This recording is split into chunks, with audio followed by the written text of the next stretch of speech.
dans la journée, c'est en 24 heures. Combien de fois la machine va arroser? La durée de l'arrosage, c'est quand ça arrose, ça dure combien de temps? Donc ici, on a réglé le temps d'arrosage à 240 minutes. Ça fait 4 heures de temps. Voilà. Donc en 24 heures, chaque 4 heures de temps, la machine arrose. Ça, donc le premier jour, ça c'est le premier jour. Le deuxième, la durée de l'arrosage, c'est 30 secondes. Donc ça fait 4 heures de temps, l'arrosage se déclenche et la machine arrose pendant 14 secondes. Pendant 30 secondes. Et on passe au deuxième jour. Là aussi la même chose. Donc on a mis, comme les produits on les fait entrer chaque jour, donc on a mis la même chose.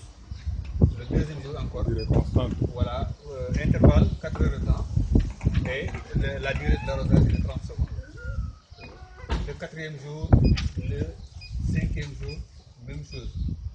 Maintenant ça c'est la station numéro 1. On passe maintenant à la station numéro 2. Là aussi même chose, premier jour 240 minutes et 30 secondes durée de l'arrosage. Le deuxième jour même chose, 4 heures, chaque 4 heures de temps et 30 secondes la durée de l'arrosage. Donc là je suis au 6e jour, donc je règle pour avoir les 240 minutes. Donc j'ai réglé les autres, ici j'ai déjà réglé tous les jours et là aussi j'ai réglé. Donc là je règle le 6e jour, même chose, 4 heures de temps, chaque jour, chaque 4 heures la machine arrose. Maintenant la durée de l'arrosage est de 30 secondes. Là ça monte.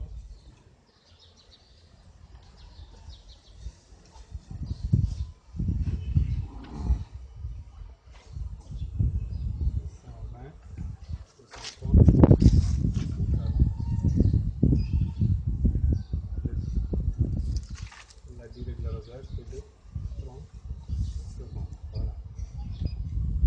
Donc là c'est fini. Maintenant là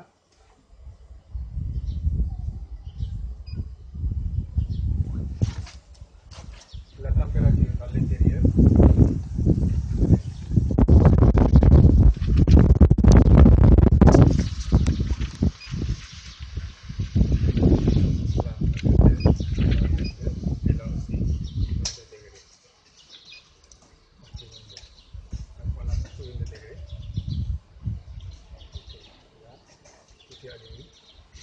Là on a mis switch on, ici on, donc la machine elle fonctionne.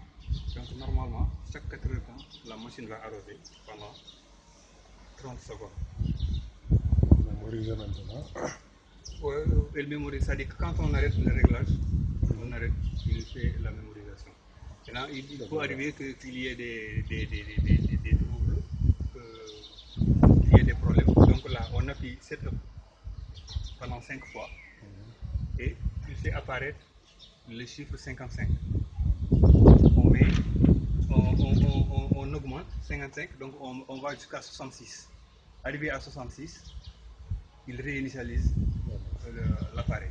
C'est réinitialisé, ça revient à 0, donc il faut reprendre tout le réglage. Là c'est au cas où, quand il y a un problème au niveau du réglage.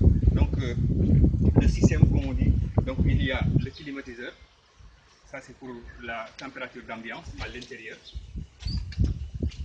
Et là, c'est un refroidisseur. Attention. Là, c'est un refroidisseur. Il refroidit l'eau d'arrosage. C'est pour plus d'efficacité et de performance. Parce que quand on arrose, en général, peut-être l'eau, il y a du soleil, la température de l'eau s'échauffe. Donc, au niveau du bac, l'eau est chaude. Quand on arrose, c'est de l'eau chaude, donc à l'intérieur, ça devient tout chaud. Et il faut que le clim puisse fonctionner pour pouvoir ramener à la température de consigne, qui est de 22 degrés qu'on a mis ici, ou bien 20 degrés, donc nous on a utilisé 22 degrés. Alors qu'ici, c'est un refroidisseur, il refroidit l'eau dans le bac, il y a le bac qui est à l'intérieur.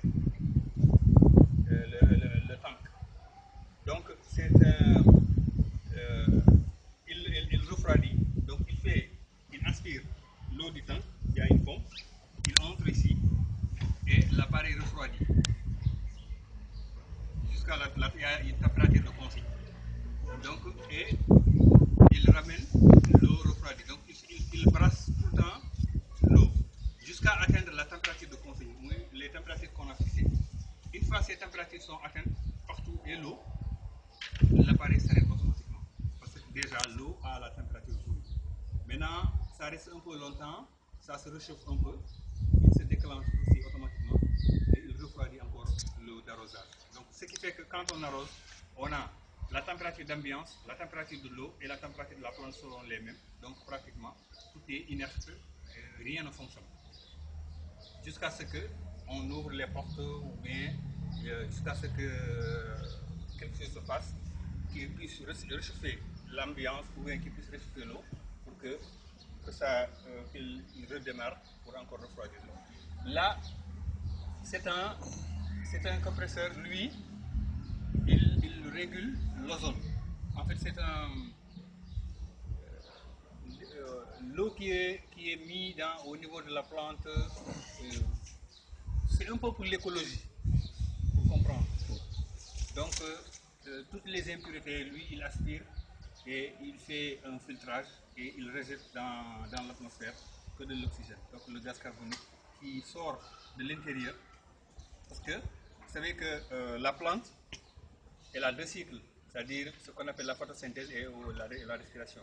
Donc, durant les deux phases, il y a une phase où la température, elle a besoin du gaz carbonique. Et il y a une autre phase où la température, où la plante rejette du gaz carbonique dans l'atmosphère. Maintenant, au moment où la plante rejette du gaz carbonique, c'est-à-dire au moment où elle respire, la nuit, quand tout est noir, donc la machine là, elle aspire l'air de l'intérieur pour recycler le gaz carbonique et ne rejeter à partir d'ici que de l'oxygène.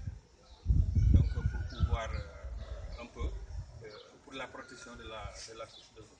Donc maintenant à l'intérieur il y a un brasseur, c'est un ventilateur qui brasse l'air pour pouvoir homogénéiser l'ensemble de la température de manière rapide qui est à l'intérieur. Vous savez que la convection est l'un des systèmes de transmission de chaleur, c'est la convection. Donc quand il brasse l'air, donc l'air qui circule fait circuler, amène avec lui l'air frais d'un point à un autre. Maintenant, à un certain moment, on a une homogénéité de l'ensemble de l'air qui est à l'intérieur. Et en même temps, il y a la lumière parce que la plante, pour pouvoir se développer, a besoin de faire ce qu'on appelle la photosynthèse. Et pour faire la photosynthèse, elle a besoin de la lumière. Donc on a mis de la lumière, c'est des LED, mais c'est des LED de 6 volts. Donc l'appareil, comme on a ici une installation de 220 volts, donc l'appareil permet d'avoir les 6 volts, excusez-moi, les 6 volts dont a besoin les LED pour pouvoir donner la température. Maintenant, c'est réglé de telle sorte qu'on puisse avoir un temps d'ensoleillement qui est supérieur au temps normal. Par exemple, si ici, dans notre zone, on a 12 heures de temps d'ensoleillement, on règle de telle sorte au-delà des 12 heures, qu'on puisse avoir la lumière au niveau de la machine pour qu'elle puisse produire beaucoup plus de nutriments pour la photosynthèse. Et après, peut-être pendant 14 heures, 16 heures de temps, maintenant le reste du temps, elle va utiliser ces nutriments pour se nourrir donc, durant la nuit et au moment où seront éteints la lumière. Donc le principe de la machine en général, c'est comme ça que ça marche. Merci.